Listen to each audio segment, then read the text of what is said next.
तदपि निजानंद रस लीन, सोजनेन्द्र जबंत नित अरज रहस विहीन। अहिंसा विश्व धर्म की, श्री शांतनाथ भगवान की, आचार्य शांत सागर छानी महाराज की, गुरुदेव आचार्य श्री सुमत सागर जी महाराज की,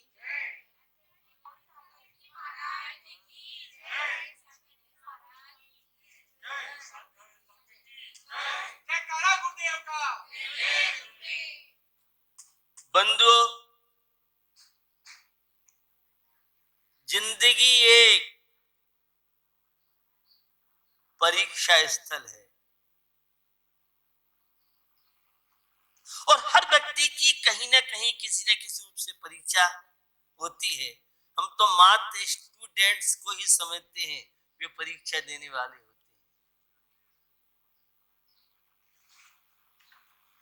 हैं और परीक्षा के प्रति जो छात्र छात्राएं जितने जागरूक होंगे वे उतनी ही सफलता अपने जीवन में प्राप्त कर पाते हैं। अभी माध्यमिक शिक्षा बोर्ड का रिजल्ट आया, बहुत चेहरे मुस्कुराए, परिवारों में प्रसन्नता की अनुभूति हुई। जिस स्कूल का नाम आया, जिस स्कूल के स्टूडेंट टॉपर बने, जिस परिवार से टॉपर प्राप्त किया, उस घर में भी खुशी, शिक्षकों को भी खुशी, उस नगर और जिले को भी खुशी होती है। हमारा भी जीवन एक परीक्षा की तरह है, कभी खुशियों का सामान देती है, कभी विष का जाम देती है, यातना की यूनिवर्सिटी में रखकर जिंदगी को इम्तिहान लेती है, जिंदगी का इम्तिहान लेती है। बंधुओं, जब कर्म सिद्धांत की दृष्टि से देखते हैं तो शुभ कर्म का उदय, पुण्य कर्म का उदय जब आता है तो हमें पारिवारिक अनुकूलताएं मिलती है। पत्नी का अनुकूल मिलना, पति का अनुकूल मिलना, संतान आज्ञाकारी, शरीर स्वस्थ, ये सब शुभ कर्म के उदय में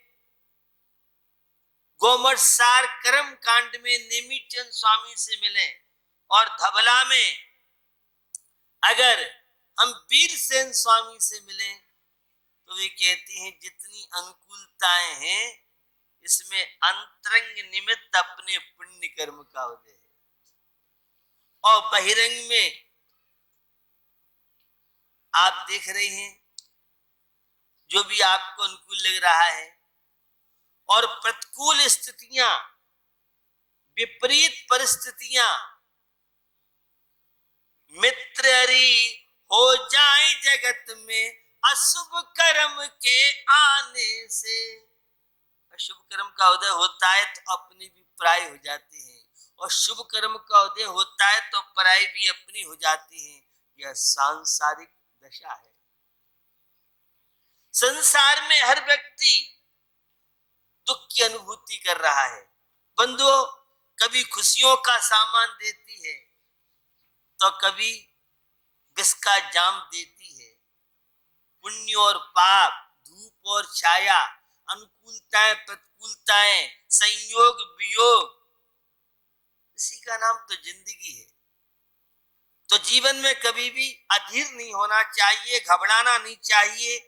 यातना की यूनिवर्सिटी में रखकर विश्वविद्यालय में आप देखते हैं कॉलेजों में परीक्षा होती है, स्कूल परीक्षा होती है, तो कष्टों के, दुखों के विश्वविद्यालय में, विपत्तियों के विश्वविद्यालय में, प्रतिकूलताओं के विश्वविद्यालय में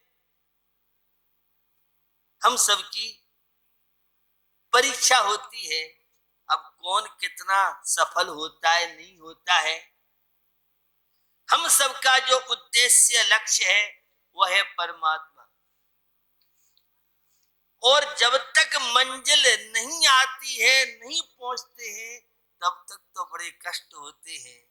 ये हमारी माताएं जब मई और जून की धोपरी में उस गैस के चूल्हे पे बैठती हैं तो क्या हालत होती नहीं होती है, यह तो अनुभवी जाने। लेकिन बनाने में कितना श्रम लगता है, और भोजन खाने वाले तो 2 मिनट में, 5 मिनट में खा लेते हैं। उस नोटों के कमाने में, धनोपार्जन में सुबह से सायंकाल तक श्रम करता है, परिश्रम करता है, और खर्च करने में हजारों लाखों रुपए सेकंडों में खर्च हो जाते हैं। तो भैया जीवन में संपत्तियां, पत्तियां सब चलती हैं, और इनमें सफल कौन होता है? जिसके जीवन में समता हो। प्रत्येक क्षण आपकी परीक्षा हो रही है, एक ओर शुभ कर्म तो दूसरी ओर अशुभ कर्म। अब आप को क्या पसंद है? और विपत्तियों में शुभ कर्म का बंद कर ले, यह है भारतीय नागरिक, यह है सदग्रस्त का जीवन, यह है धर्मात्मा का जीवन। हम सबका उद्देश्य मोक्ष की प्राप्ति। रतन साहब का 4 में मुक्त जीवों की व्याख्या करते हुए, निःश्रेयस मदपन्नास त्रैलोक्य शिखामणि श्रेय ददते, निष्कट्टिकालिका छवि चामी कर भासुरात्मान। छेडाला में आप पढ़ेंगे, ज्ञान शरीरी त्रिविध कर्म मल वर्जित सिद्धम हंता, तेहे निकल अमल परमात्म भोगे शर्म अनंता। शुद्ध परमेष्टि जो होते हैं, आपको ज्ञात है जैन धर्म के अनुसार एक बार जो मोक्ष प्राप्त कर लेंगे, वे संसार में बार बार जन्म मरण नहीं करते हैं। उन्हें दुख विपत्तियां, उनकी परीक्षा नहीं होती है। तो भैया मोक्ष है, उस मोक्ष में सिद्ध अवस्था को प्राप्त करने वाले अष्ट कर्मों से मुक्त हो चुके हैं। ज्ञानावरणी आदि आप सब जानते हैं। और वह उनका जो जीवन है स्वर्ण की कांति के समान देदीप्यमान है, और वे 3 लोक के शिरोमणि माने जाते हैं। भैया हम सबका लक्ष्य भी परमात्मा बनना है। परमात्मा बने कैसे? कितना जीवन में उन्होंने परीक्षाएं दी हैं, कितना जीवन में संघर्ष झेला, कितनी जीवन में विषमताएं झेली, तब कहीं बंधुओं वह परीक्षा में सफल हुए। और केवल ज्ञान रूपी सफलता, अनंत चतुष्टय रूपी सफलता, स्वयं पूर्ण विश्राम की सफलता, चिदानंद आत्मिक सुख की अनुभूति उन सिद्ध परमेष्टि के माध्यम से होती है।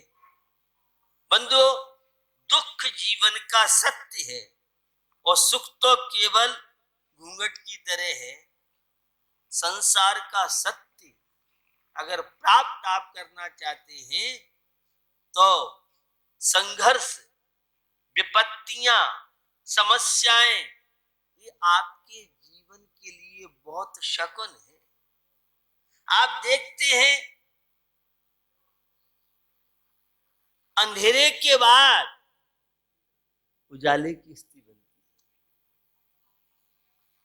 कष्ट है, दुख है, समस्याएं हैं, ये समस्याएं समाधान से पूर्व की दशा है।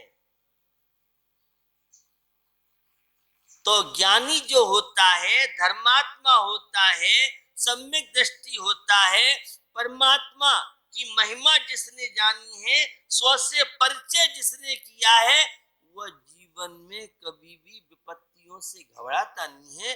विपत्तियों में तो सत्य का ज्ञान होता है।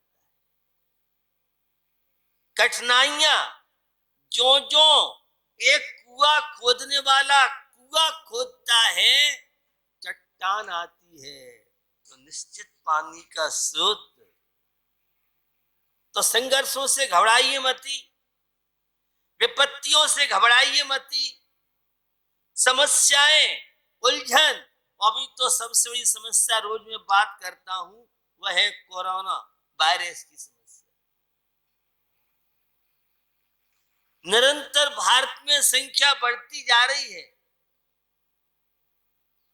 कल जो थी उससे ज्यादा आज ये सारा का सारा प्रकृति का प्रकोप है। वह प्रकोप आपको जागरूक कर रहा है।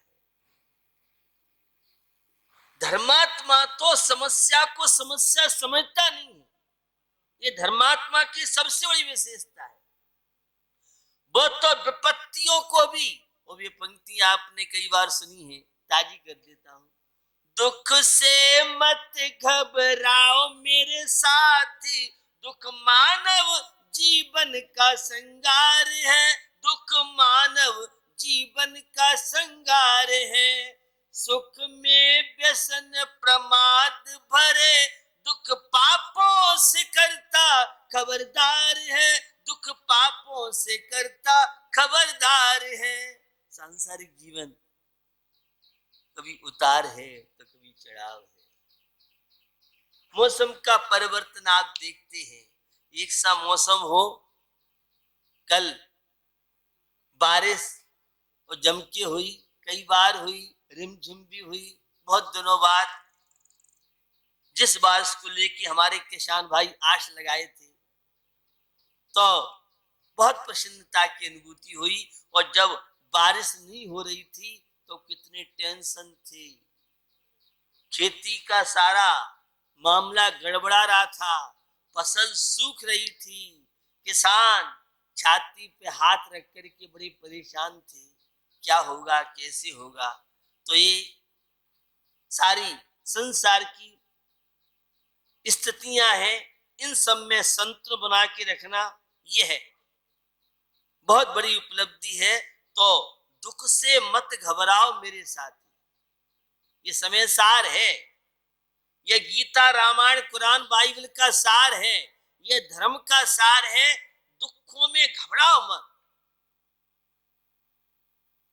दुख आपको शक्ति देता है, जितना सहना आप करेंगे सहिष्णुता का विकास होता है, और जितने असहिष्णु बनेंगे उतने आप कमजोर होते चले जाएंगे। तो भैया, सोना 100 टन का कब बनता है? जब वो अग्नि पे तप जाता है, तब गले की जंजीर बनता है। वह कानों को सुंदर बनाने में कुंडल का काम करता है। वह अंगूठी पहनने में तो अच्छी लगती है, लेकिन उस अंगूठी ने कितना श्रम किया है, कितना परिश्रम किया है। हर व्यक्ति के जीवन में कोई कितना भी पुण्यशाली हो, उसके जीवन में भी उतार और चढ़ाव आते हैं। यह संसार की प्रकृति है।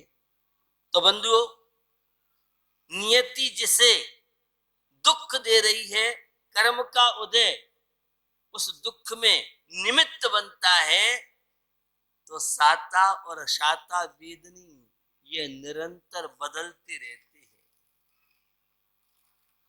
जगन काल तो इनका अंतर मुहूर्त है। सुख के क्षण है तो दुख के भी क्षण आएंगे, और दुख के क्षण है तो सुख के क्षण भी आएंगे। तो जीवन में अधीर मत बनो। ये सिखाता है धर्म। धर्म सहिष्णुता आपके जीवन में लाता है, अधर्म आपको असहिष्णु बनाता है।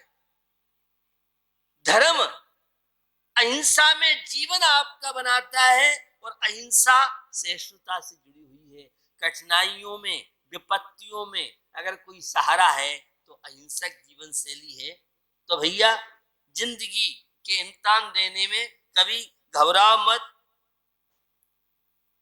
जो जो गर्मी ज्यादा पड़ती है तो लगता है पानी की आशा है। पानी बरसने से पहले जिस दिन पानी बरसना है उस समय तो ऐसा लगता है बहुत आग बरस रही है, उमस बहुत है।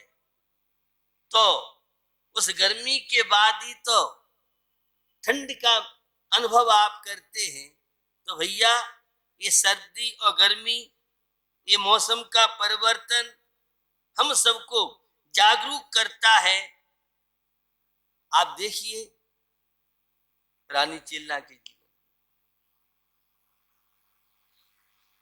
दोनों अपोजिट पार्टी के थे, एक कांग्रेस वाला था, एक भाजपा वाला था। रानी चेल्ला धर्मात्मा नारी थी और राजा साहब अलग विचारधारा के थे। कितना संघर्ष उस समय उसके मानस पटल पर छाया होगा जब सुना था कि मुनराज के गले में सरफ डाल के आया हूं। पतिदेव आपने अच्छा नहीं किया। और जब स्थल पर पहुंचते हैं तो धर्मात्मा वही कहलाता है। जब धर्मात्माओं पे संकट आता है, विपत्ति आती है, उसमें जो साथ देता है वही वास्तव में धर्मात्मा कहलाता है। अरे अनुकूलताओं में, पुण्य कर्म के उदय में तो सब अपने हो जाते हैं, लेकिन प्रतिकूलताओं में, कष्टों में, दुखों में, विपत्तियों में आप किसी का साथ दें तो वास्तव में आपका जीवन सफल सार्थक माना जाएगा। तो भैया हमें यह नरजीवन मिला है। इन विपत्तियों में, संकटों में, ये संकट, ये विपदाएं हमारे जीवन में खुशियों का कारण बन सकती हैं। अनुकूलताओं में तो आलस रहता है, प्रमादी रहता है व्यक्ति। और जब दुख के क्षण, भैया समय ठीक नहीं चल रहा है, शनि ग्रह, अरे हम तो शनि को गुरु बना सकते हैं। इतनी ताकत आपके पास है। जो विपत्तियों को संपत्ति बना दे वही तो धर्मात्मा, वही तो सम्यक दृष्टि, वही तो परमात्मा का भक्त कहलाता है। कष्टों से डरिए मत, दुखों से डरिए मत। दुखों के कारण उनसे तो डरो, पाप से डरो, अत्याचार, अन्याय, अनीति से डरो। तो भैया जीवन एक परीक्षा हॉल की तरह है और इस परीक्षा हॉल में आप बैठे हुए हैं, प्रत्येक क्षण आपकी परीक्षा चल रही है। वो अशुभ आश्रव, अशुभ बंध प्रत्येक क्षण चल रहा है। तो परीक्षा में कम से कम अशुभ से तो बचो। जब तक शुद्धोपयोग में नहीं पहुंच पाई हो, पूर्ण समता का आनंद नहीं ले पाई हो, तब तक आप तो निश्चित, हमें नरजीवन मिला है, यह परीक्षा हॉल है। एक बचपन का घंटा बज गया, जवानी का घंटा बजने वाला है या बज चुका कुछ लोगों का, और बुढ़ापे का भी घंटा। अभी कॉपी तो कोरी रखी है भैया, कुछ तो तू इसमें लिख दे। हो सकता है कुछ लिखा होगा तो नंबर मिल जाए, कोरी कॉपी। तो हमें ये नरजीवन मिला है। इस नरजीवन में हम संकटों से घबराए नहीं, विपत्तियों से घबराए नहीं। जितने संकट, विपत्ति, जितने महान बने हैं, इन सब ने जीवन में बड़ा संघर्ष झेला है। ये त्याग, तपश्चर्या, संयम की साधना करके अपने आप को आप भी सफल बनाएं। तो विपत्तियों को जीवन का साथी समझें और ये विपत्तियां आपको जागरूक बनाती हैं, संपत्तियां आपके जीवन में आलस का बन सकती हैं। इसलिए हम उस शाश्वत मोक्ष का लक्ष्य बनाते हुए निरंतर संयम की साधना समता के साथ रहेंगे। इसी पवित्र भावना के साथ एक नियम हम लोग देते हैं, और आज का जो नियम है 24 घंटे का जो नियम है, उस नियम के दौरान आज 10 हरी सब्जी फल से ज्यादा सेवन नहीं करना है। यह है आज का नियम है अहिंसा विश्व धर्म।